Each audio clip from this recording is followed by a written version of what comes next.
Welcome back to my channel. Today I am going to be talking to you about the element of water. My last video covered earth as far as the four elements go, the four major elements in magic. So today I want to share with you my thoughts on water and give you some ways to connect to the water element and incorporate that into your ritual and your magical practice. The four elements are representations of the energies that exist here on our planet. So each of those energies also are within us. And so if you learn to connect to the energies of the planet, the earth, air, fire, and water, then that is going to help you to maintain a balance in your life. And not just for magical purposes, but just to have a smoother flowing life in general. When we think about the element of water, I think that brings up thoughts of emotion, balance, receptivity. Water creates sort of a peaceful feeling, purification. Water is connected to things regarding our conscious mind as well as our subconscious. It's connected to dreams and dream work. There are so many different aspects of water that are connected with our human body and our conscious and subconscious. So it's incredibly important, needless to say. I was watching Sadhguru at one point, and I remember him talking about water and making a comment regarding the fact that it's very important to become friends with the element of water. And if you think about that, I think it's 71% of the planet is covered in water. And I think it's 96% of that is held in the ocean. And then our bodies are also made up of somewhere around 70% water. So when you're consuming water or when you're thinking about that element, there's a lot of it, and there is, I think, a very, very big importance when connecting to it. As far as we as individuals go, I think that when it comes to the four elements, we are all particularly dominant in one or two of those areas, in one or two of those elements, I should say. You can be a very flowy, emotional type of person, but you can also be an earthy person and be fairly well grounded. I'm a Virgo, and so I have a tendency to be more dominant in the earth element, but I'm also very flowy and very emotional and very analytical, and so it just depends, and it doesn't have to necessarily go with your sign. If you think about, certain aspects of your daily practices, such as, bathing, how water purifies you and cleanses you. You can think about the fact that hopefully you consume water each and every day. We use water all day long, every single day. And so when I talk about ways to connect with water, just think of it in mundane daily uses. Every time you go to your sink to clean your dishes, or you get yourself a glass of water, or you're brushing your teeth, or you get the point. Water comes up all day long, every day. And so I think that it's really important to try to develop and incorporate a spiritual connection instead of just thinking of water for mundane uses.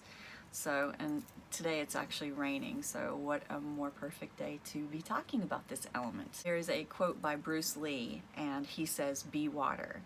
And I think that would mean incorporating a sense of flexibility in your life and adaptability, and that's another way to sort of go about using the element of water is, it teaches us so many things, going with the flow, moving with the current of life.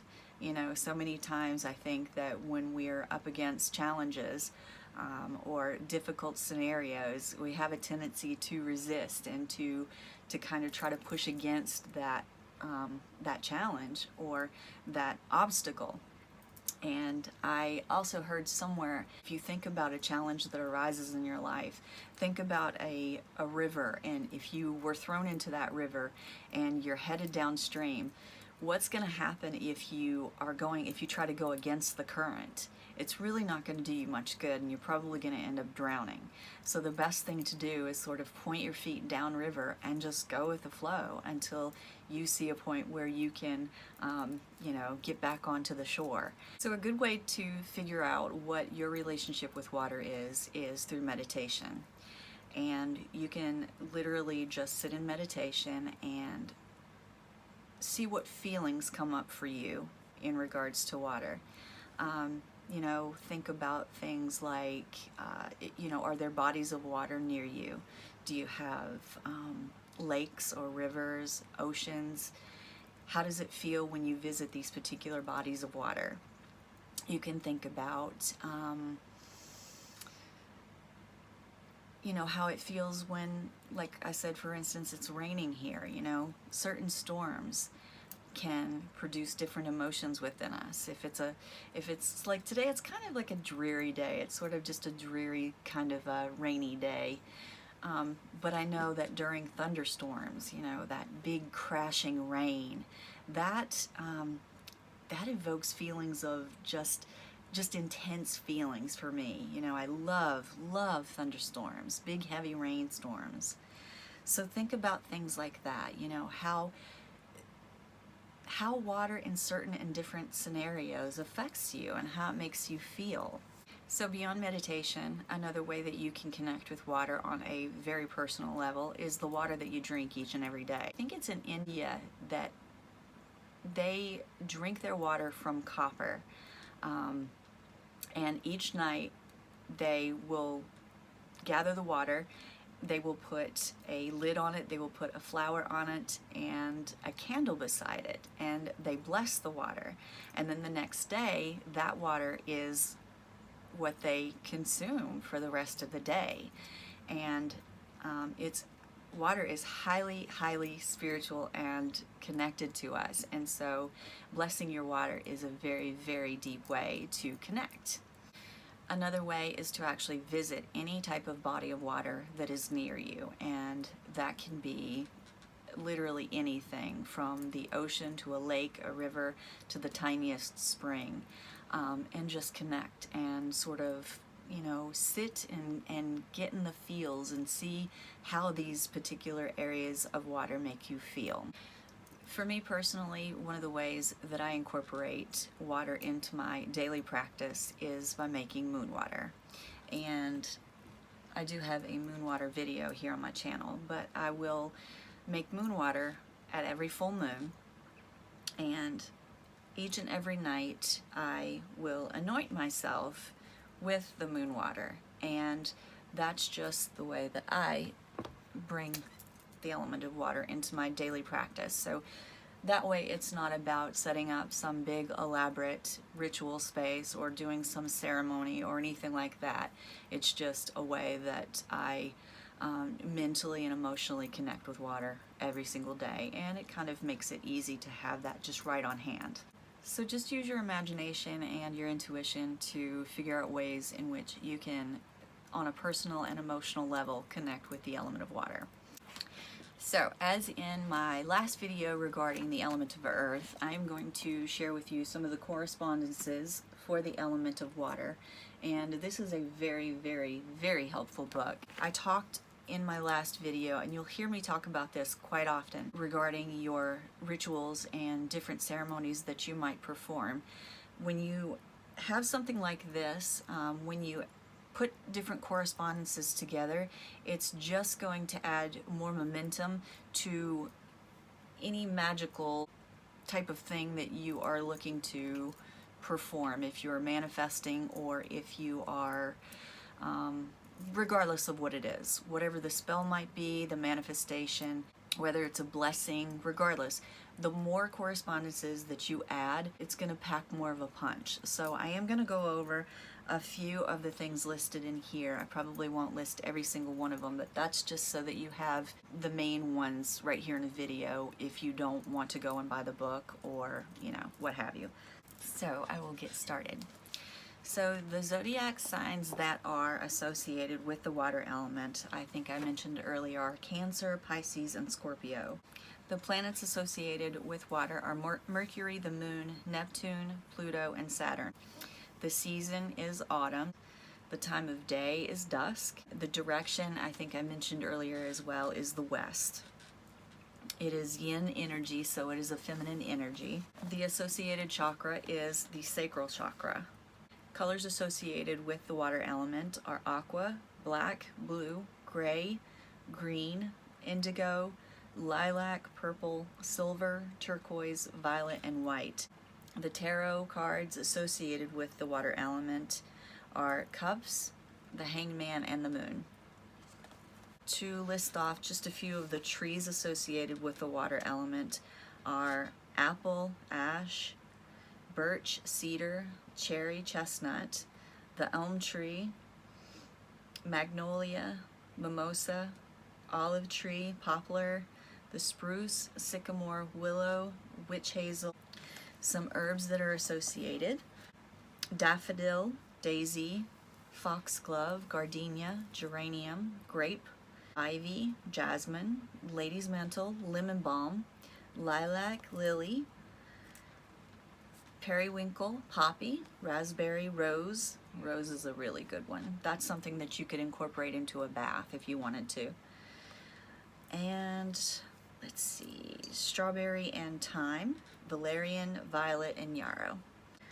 Some stones associated with the water element: alexandrite, amethyst, ametrine, aquamarine, lodestone, moonstone. Rose quartz is associated with water: sapphire, selenite, topaz, and turquoise. And those are just to name a few.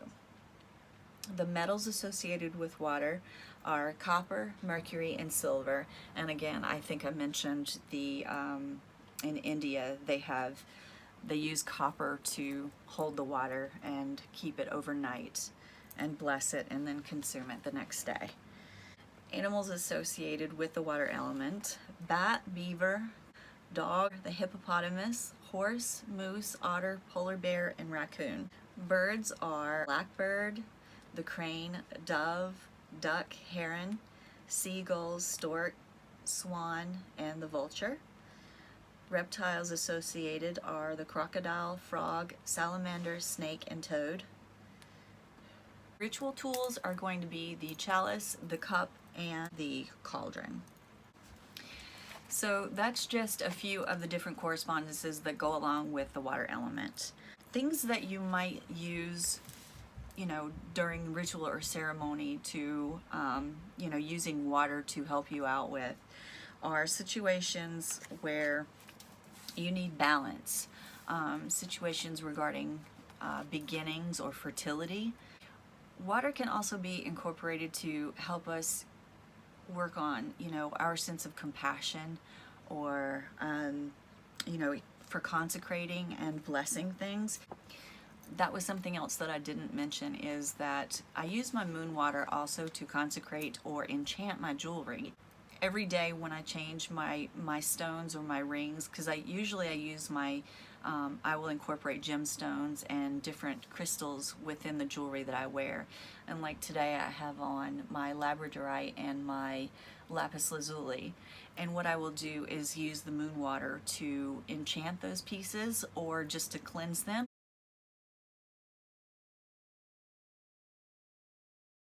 So water can be used to enhance your psychic abilities, your intuition. It can help with memory, protection spells, purification, reversals. Water is incredibly, incredibly important, and I think that the deeper your relationship is on a daily basis with these elements, the stronger your connection's going to be, not only to everything around you, but just your psyche and the way that you go about your life on an everyday basis. Again, this book is a fantastic tool to have in your collection. So I hope this video has helped you in some way. I will be back with another elemental video soon. Until then, stay magical and be blessed. I will see you soon. Bye.